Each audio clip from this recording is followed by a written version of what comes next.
ایک شخص نے ایک دوسرے شخص قتادہ بن نعمان کو بار بار قل ہو اللہ احد پڑھتے سنا۔ صبح ہوئی تو نبی کریم کی خدمت میں حاضر ہو کر اس طرح واقعہ بیان کیا جیسے وہ اسے کم سمجھتے ہوں۔ حضرت نے فرمایا اس ذات کی قسم جس کے ہاتھ میں میری جان ہے، یہ سورت تہائی قرآن کے برابر ہے۔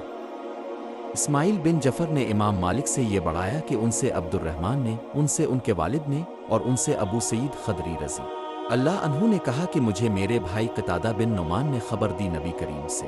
میں نے حضرت عبداللہ بن عباس رضی اللہ عنہما سے سنا، انہوں نے کہا کہ جب رسول کریم نے معاذ بن جبل رضی اللہ عنہ کو یمن بھیجا تو ان سے فرمایا کہ تم کتاب میں سے ایک قوم کے پاس جا رہے ہو، اس لیے سب سے پہلے انہیں اس کی دعوت دینا کہ وہ اللہ کو ایک مانے اور میری رسالت کو مانے، جب اسے وہ سمجھ لیں تو پھر انہیں بتانا کہ اللہ نے ایک دن اور رات میں ان پر 5 نمازیں فرض کی ہیں۔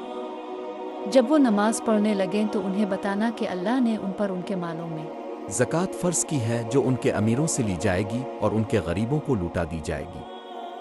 جب وہ اس کا بھی اقرار کر لیں تو ان سے زکوٰۃ لینا اور لوگوں کے عمدہ مال لینے سے پرہیز کرنا۔ نبی کریم نے فرمایا، اے معاذ، کیا تمہیں معلوم ہے کہ اللہ کا اس کے بندوں پر کیا حق ہے؟ انہوں نے کہا کہ اللہ اور اس کے رسول ہی زیادہ جانتے ہیں۔ حضرت نے فرمایا کہ یہ ہے کہ صرف اسی کی عبادت کریں اور اس کا کوئی شریک نہ ٹھہرائیں۔ کیا تمہیں معلوم ہے کہ پھر بندوں کا اللہ پر کیا حق ہے؟ عرض کیا کہ اللہ اور اس کے رسول ہی زیادہ جانتے ہیں۔ فرمایا یہ ہے کہ وہ انہیں عذاب نہ دیں۔